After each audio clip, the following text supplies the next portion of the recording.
Bagaimana perang di Ukraina akan memukul perekonomian di rumah Anda? Kita mulai dari harga minyak bumi yang sudah di atas $106, di mana harga ini hampir $50 di atas budget yang dianggarkan oleh APBN Indonesia di harga $63 per barelnya. Anggaran per tahun belanja BBM lebih dari 300 triliun jika diimpor sebanyak 800.000 barel per harinya. Naiknya harga minyak bumi akan membuat kantong APBN jebol, tombok nambah 200 triliunan rupiah lagi jika minyak bumi harganya di atas $125 per barel bertahan terus selama beberapa bulan ke depan bahkan hingga akhir tahun. Sebaiknya harga jual BBM bahkan disarankan di atas 18.000 atau 20.000 per liternya di SPBU. Ini semua hanya asumsi, namun kita menengok fakta sekarang.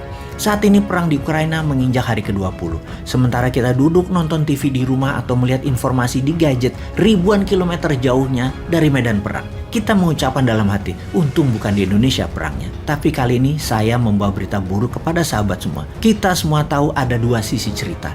Yang satu memiliki pendapat global atau global naratif, yaitu pihak Barat dan NATO yang mengatakan Rusia adalah penjahat. Di sisi Rusia mengatakan agresi NATO ke Eropa Timur mencaplok-caplok wilayah dengan mengikat dalam kesepakatan militer oleh NATO di negara bumpernya Rusia ex-Soviet adalah kejahatan atau penjahat sesungguhnya karena akan menarget Rusia nantinya. Terlepas dari perang militer di Ukraina, ternyata perang ini akan melukai kita semua. Anda punya mobil dan motor di rumah, Anda pasti perlu BBM kan? Semakin lama perang, mengendarai kendaraan Anda tersebut, biayanya akan semakin mahal. Kenapa? Kita tahu 12% minyak dunia adalah produksi Rusia. Rusia merupakan negara ketiga terbesar di dunia di dalam produksi minyak dan negara nomor 3 terbesar di dunia di dalam eksportir minyak. Sejumlah 5 juta barel per harinya. Apa yang terjadi kalau minyak Rusia di stop produksinya untuk diekspor? Maka kebutuhan dunia yang meningkat alias demand meningkat karena suplainya turun,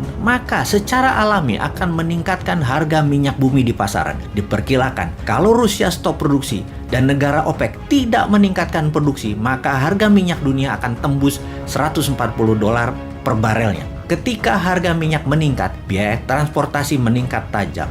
Biaya mobil, truk, kereta api, pesawat terbang, biaya distribusi, biaya angkutan, semua naik tajam. Artinya apa? Semua barang menjadi lebih mahal. Harga barang menjadi mahal semuanya. Harga makanan, harga kebutuhan pokok, semua jadi mahal. Intinya, ketika harga minyak bumi meningkat, semua harga-harga meningkat. Pertanyaan lain lagi, seberapa mahal kenaikan itu terjadi? Dalam statistik bernegara, rata-rata setiap kenaikan $10 per barel akan meningkatkan 1-2% inflasi. Maka ketika dari $63 ke $105 per barelnya, naiknya $40, maka dipastikan inflasi Indonesia akan naik minimum 4-8%.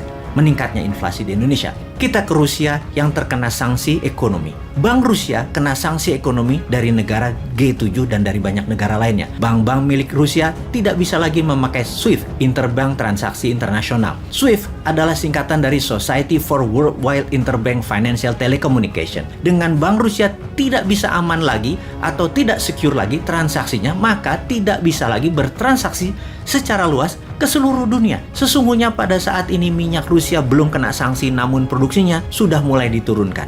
Dan efek SWIFT diblok plus transaksi turun itu akan memukul harga minyak. Lalu ada boikot perdagangan atas produk-produk Rusia lainnya. Kita kembali ke gas dulu. 40% gas Rusia itu melalui pipa melalui daratan Ukraina ke Eropa Barat. Dan saat ini suplai gas ke Eropa Barat mulai terganggu, bahkan sudah mulai ada yang shutdown.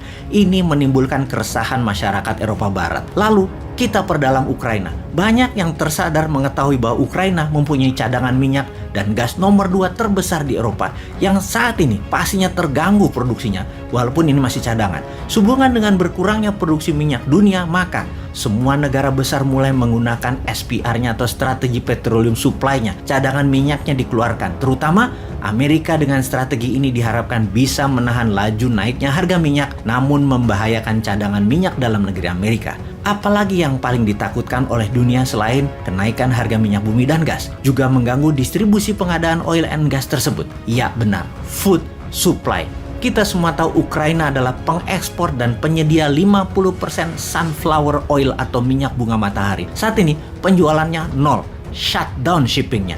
Karena kapal laut di Laut Hitam diblokade Dan kota Mariupol adalah kota utama selain Odessa sebagai pelabuhan besar Ukraina sudah ditaklukkan Rusia. Odessa tinggal menunggu waktu ditaklukkan. Odessa adalah pelabuhan kontainer terbesar Ukraina. Sebentar lagi banyak rumah tangga dunia akan kekurangan minyak goreng sunflower ini. Karena itu tidak heran kelapa sawit di Indonesia musnah. Salah satunya adalah dijadikan pengganti sunflower oil di banyak negara, khususnya India, yang 70% rumah tangga India memasak menggunakan sunflower oil ini. Sementara Rusia juga penghasil minyak bunga matahari ini juga kena sanksi ekonomi. Dan dunia saat ini menggunakan sunflower oil jika memasak adalah pangsa pasar 60% di dunia. Yang artinya memasak di rumah harga gorengannya menjadi semakin mahal. Harga tumis-tumisan menjadi semakin mahal. Jagung juga merupakan ekspor dari Ukraina yang merupakan pengekspor nomor 5 terbesar di dunia. Bersama Rusia, Ukraina mengekspor 19% kebutuhan jagung dunia yang semuanya stuck, tidak bisa terdistribusikan. Hal ini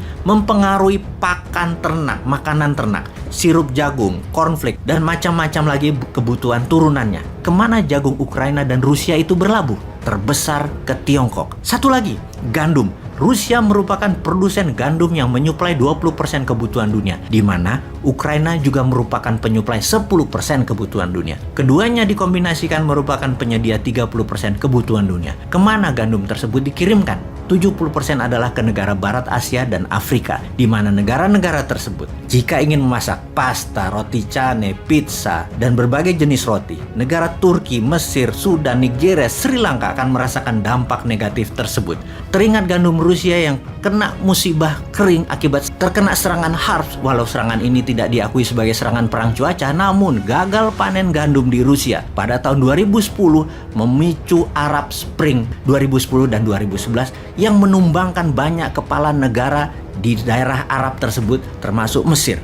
Karena masalah gandum. Gandum adalah masalah serius. Itulah sebabnya dalam dunia terkoneksi dan saling ketergantungan yang terdistrap akibat perang di Ukraina telah banyak mengganggu suplai energi, emas, pupuk, batu bara, precious metal seperti titanium yang merupakan 10% kebutuhan dunia aviasi, yang semua itu mengakibatkan terjadinya perang kebutuhan barang jadi maju di garis depan. Sudahkah Indonesia paham? Paham kalau produksi barang jadi maju di garis depan?